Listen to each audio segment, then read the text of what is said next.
आज राम जी का अवतार है तो ये बात बोलने योग्य है।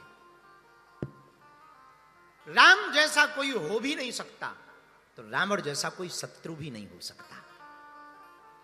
राम अगर मर्यादित हैं, राम इस देश के दुनिया के मानवों की आचार संगता है, रावण जैसा शत्रु भी नहीं हो सकता।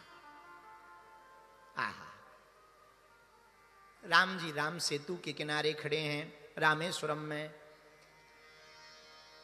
जामवंत जी को बुला करके कहा, दक्षिण में एक रामायण है कम्बन रामायण, क्या अद्भुत वर्णन है कम्बन रामायण में।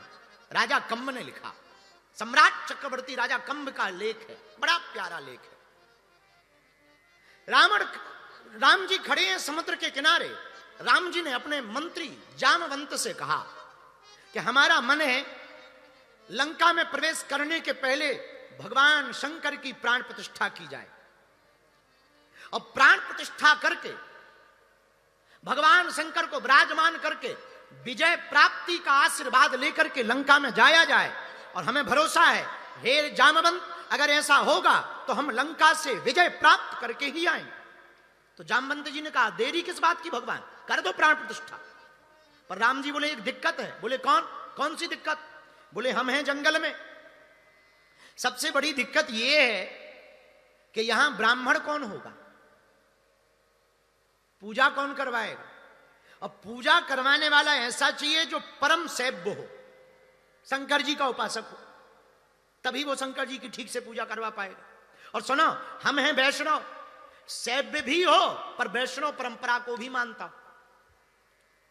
अब कौन ऐसा हो सकता? तो जामवंत जी बोले, अब हम लोगों में से तो कोई ऐसा है नहीं, बाहर का पता नहीं, आप बताओ तो हम ढूंढ सकते हैं, ला सकते हैं। राम जी बोले, एक है पर जरूरी नहीं वो आ जाए। जामवंत जी बोले, कौन? तो राम जी मुस्कुराते हुए बोले कि वो है लंका का राजा रावण।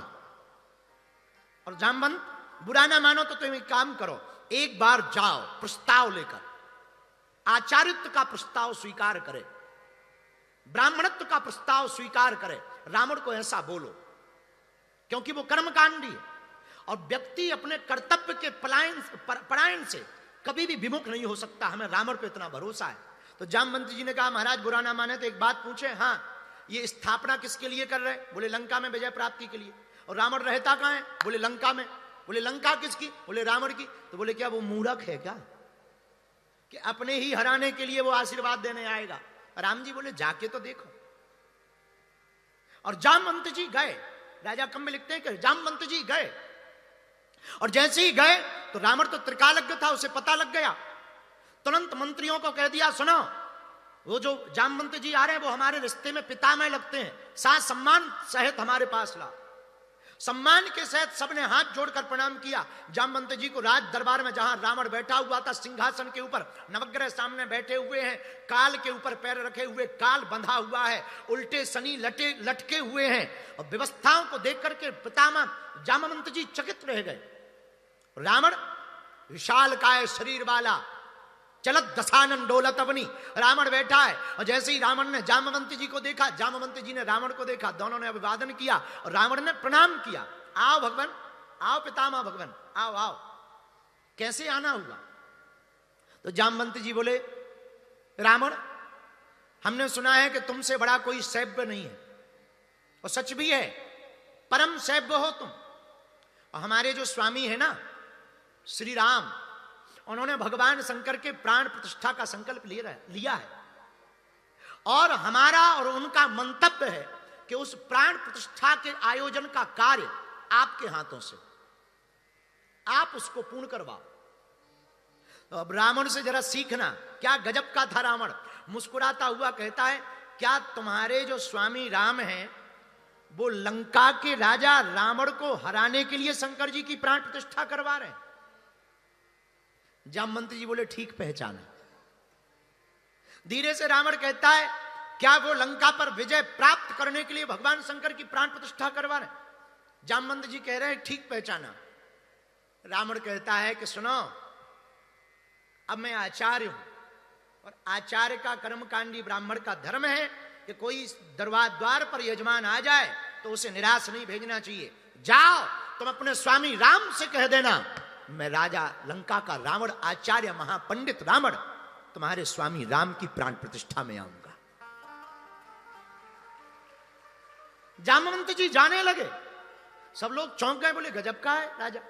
जब जाने लगे तो धीरे से रावण ने पूछा, एक बात बताओ पितामह जामवंत जी, हमारे यजमान के पास सामग्री तो पूरी है, कोई कमी तो नहीं है। जामवंत जी भी शब्दों के बड़े खिलाड़ी थे, हाथ जोड़ के बोले और तो सब सामग्री है, बस घरवाली कोई लंका का राजा हरण करके ले गया, घरवाली नहीं है, बाकी पूरी व्यवस्था है। तो रावण के शब्द सुनना, क्या गजब का रावण है। रावण मुस्कुराते हुए कहता है, पितामह चिंता ना करना, हमारे यजमान से कह देना कि भले ही हम कुछ देर के लिए लंका के राजा रावण से उधार मंगा करके लाएंगे उनकी धर्म पत्नी को, पर वो जिम्मेवारी आचार्य की होती है कि कोई सामग्री की कमी पड़े तो आचार्य का धर्म है कि यजमान के उस यज्ञ में सामग्री की पूर्ति करवाना। और सुनो, पहुंचो, प्रातः काल ब्रह्म मुहूर्त का है, प्राण प्रतिष्ठा का समय, आप तैयारी करो, हम आते हैं।